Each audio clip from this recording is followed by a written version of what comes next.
Hi, seventh graders. So today we are starting on solving equation word problems. So I want to go through a couple things and a couple key tricks and strategies that are going to help you to tackle some of these word problems. And I know some of them are a little bit more difficult, but I think if you use these steps, it's going to help you guys set these up for success. Because as you've probably learned in your class, that if you don't set up your equation correctly, then when you go to solve it, all of that's going to be incorrect as well.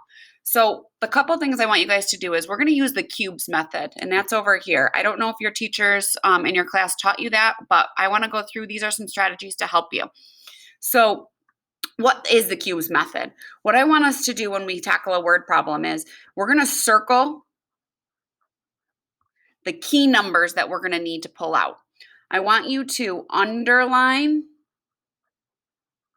the question sentence, okay? That's really going to help us determine what are we trying to solve for.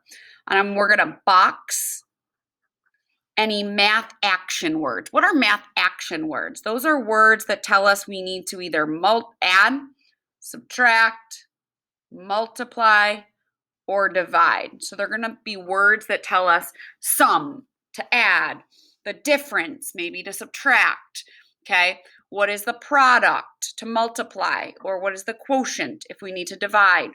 Then we're going to evaluate what I need to do. So what steps do I need to take? And then last but not least, we'll solve and check. So we're going to use those key words to translate the word problem into an actual equation. And after we do that, after we have it as an equation, we're going to solve to get that variable alone. Remember, that's our goal when we're solving equations, is to get the variable, to get the letter all by itself. So here's our reminder steps. If you see parentheses, we know we're going to want to distribute. Then you want to look to see if we need to simplify by combining any like terms. Then last but not least, we're going to undo any adding or subtracting, and then undo any multiplying or dividing. The last thing I want you guys to do is I want you to check to see if your answer makes sense. Ask yourself, is this a reasonable answer? For example, if the question is asking how many rides you can go on, and somebody gets an answer of -5, does that make sense? Are you going to go on -5 rides? Not quite. Okay, so we know we might have made a mistake there. So let's do a couple examples together, and then you guys are going to work on some on your own. So the first example, let's read this one. A new one-year membership at Globo Gym costs $160.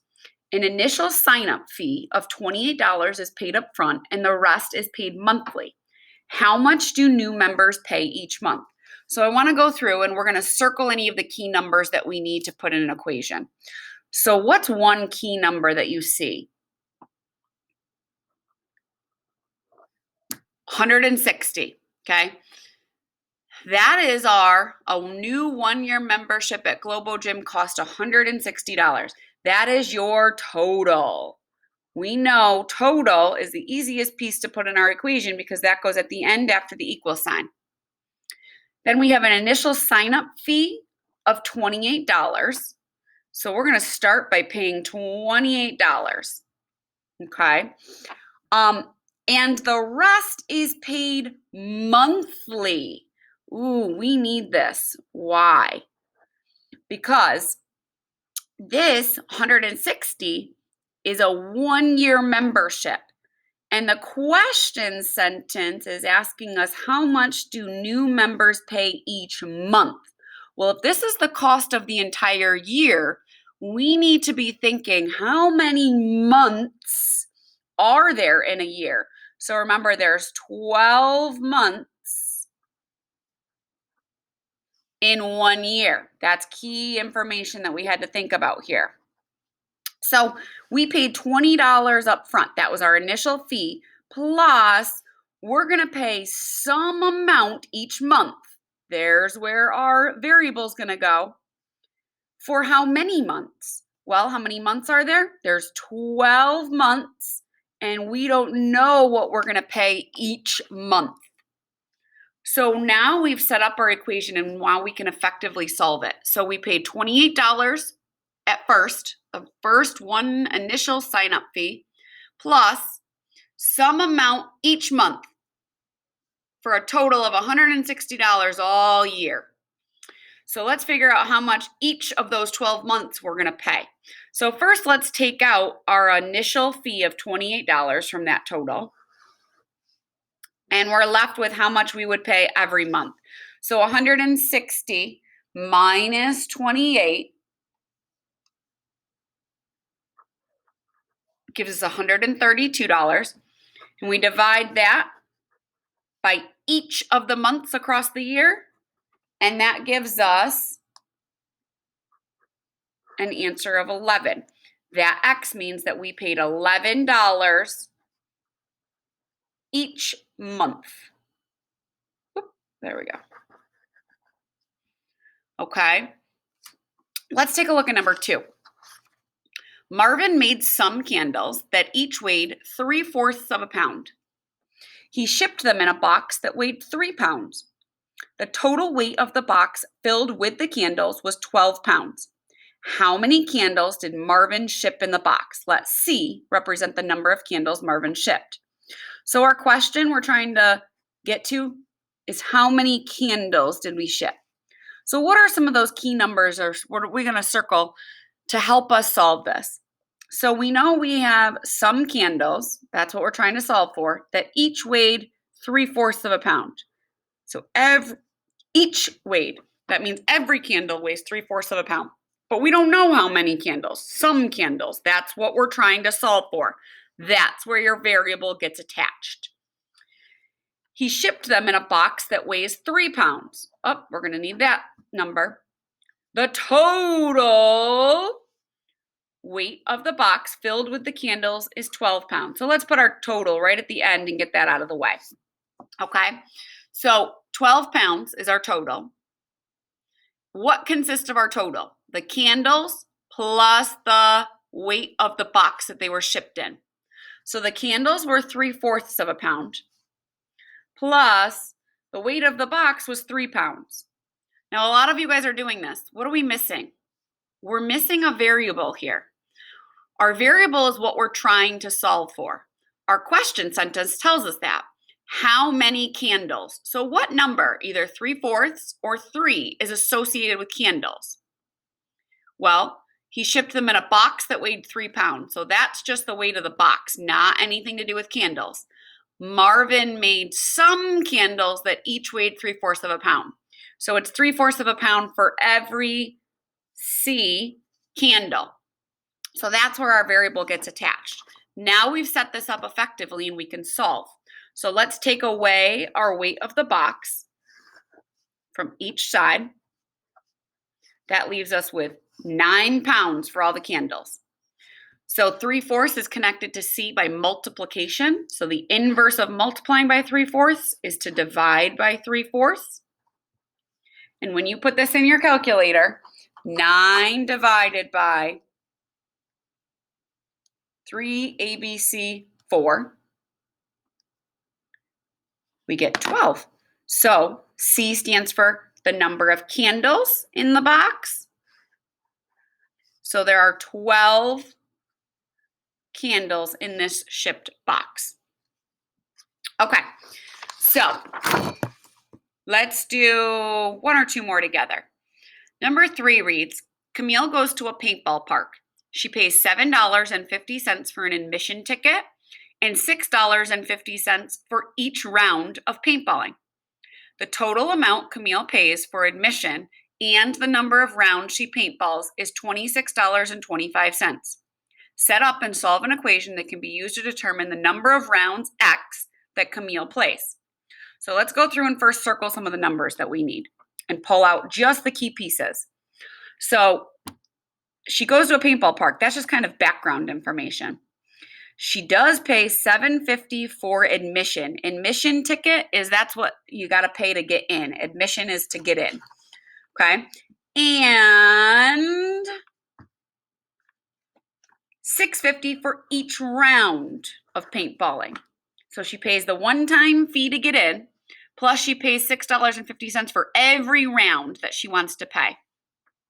The total for the admission and the number of rounds is $26.25. So let's put our total right at the end. That helps us get that number right out of the way. So let's figure out what we're trying to solve for. Which of these two numbers is our variable going to get attached to? So we're trying to to determine the number of rounds, x. So look at which number is associated with rounds. Well, 750 is talking about the admission. 650 for each round. So 650 gets our variable x. So kind of set ourselves up here. You pay a one-time fee of $750 plus $650 per round. That's where your x gets attached. So now we can solve this. So we're going to take out our admission fee first, because that's what you paid first.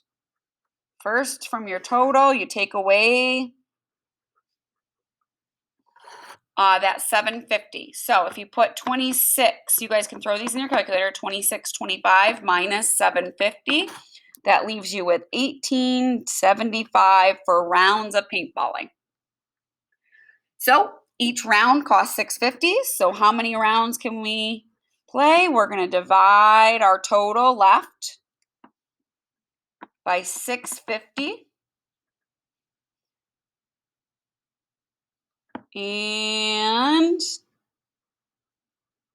this is what we get. Oh, not a nice number. So if that's how much she has left and each round costs $6.50, 2.8846. Okay, So does she have enough to do 3 rounds of paintballing? She would not have enough for 3 rounds because this is just short of 3 rounds. So she really can, and you're not going to play 0.8846 of a round of paintballing. So to answer this question properly, and this is something that you guys need to make sure you're doing, is to answer this question properly, you need to see how many full rounds can she play. She can only play 2 full rounds of paintballing because she does not have enough money for 3 rounds. So to answer this question properly, she can play 2 rounds of paintball.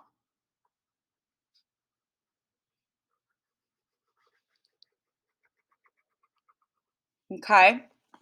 All right, we're going to do one more here together. Number 4, Tyler orders pictures from a photographer.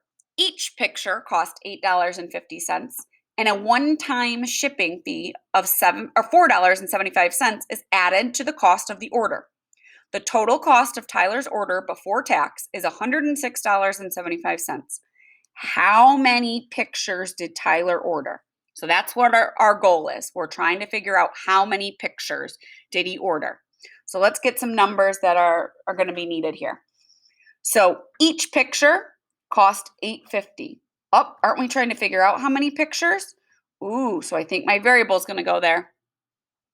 A one-time shipping fee of $4.75 is added to the cost of the order. The total cost of the order is $106.75. So let's put our total at the end where it goes. Each picture cost $8.50 plus a one-time fee of $4.75 is added. Now, I'm still missing my variable. A lot of kids have a hard time figuring out which number gets the variable. So go back to your question sentence. How many pictures? Well, this is a shipping fee.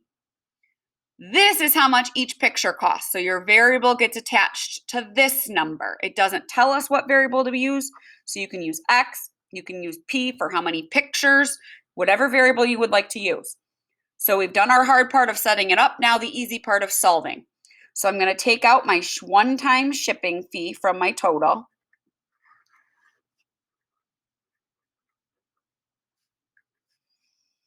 That leaves me with $102 for pictures.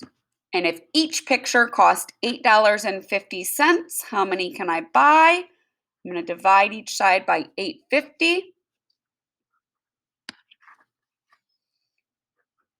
Throw that in your calculator to get you an answer of 12. So Tyler's order consists of 12 pictures. He can order 12 pictures. Okay, so I did 4 with you. I want you guys to try. There's a few on your own at the end of this, and let's check back in after number 10. So I want you guys, no, I'm sorry, after number 8. All right.